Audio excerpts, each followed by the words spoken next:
this is my 1953 Kaiser Dragon. In '53, they decided to throw everything but the kitchen sink at a Kaiser, and they called the Kaiser Dragon, and that's what we have here. I think I've totaled up from a regular Kaiser. There were 37 different factory options that were basically required on the Kaiser Dragon. Now, keep in mind, this was a very expensive car, over $4,000 in '53. It was more expensive than the Cadillac, and they didn't sell very well.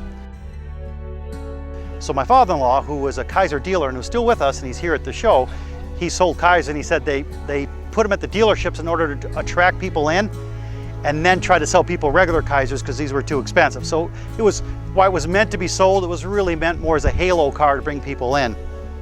So you can see this car, massive amounts of chrome, massive amounts of stainless steel, and of course a gold hood ornament, a gold front insignia, you know, wheel lip moldings, the trim over the windows, the vent windows, the rear view mirror. And maybe most interesting thing that people talk about with the Kaiser Dragon is the top. I found an old-time Kaiser guy that actually had a roll of the original material for the top. So while the top was pretty good, I was able to replace it with what is an original roll, and it really looks nice and the car looks quite good.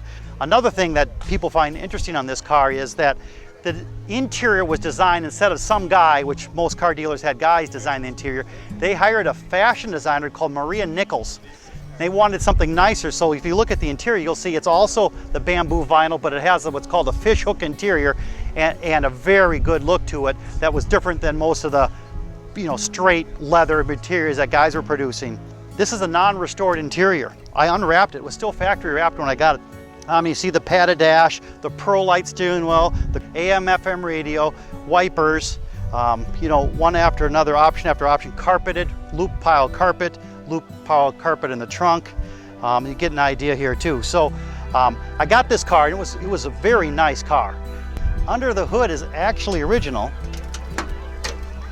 It's got a little Continental flathead 6 on it, not fast, and within 2 years after this, by 1955, Kaiser was out of business.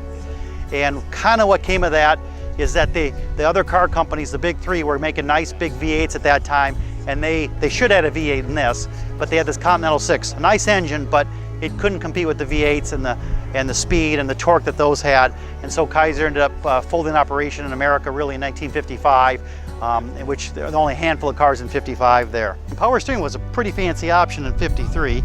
It's a 6-volt system with the negative polarity on there. Windshield wipers right in there. You can kind of take a peek in there. There are about 100, 200, and maybe a handful of really nice ones left in the country. And I got this out of a collection, a museum out in California. A show like this that has such representation, it's nice to see a cross range of all different cars from different eras. And of course, we got a beautiful day. It's been a fun show, and it's really great to see what's happened with Americana and actually foreign cars as far as beauty and grace, and the cars all over different years.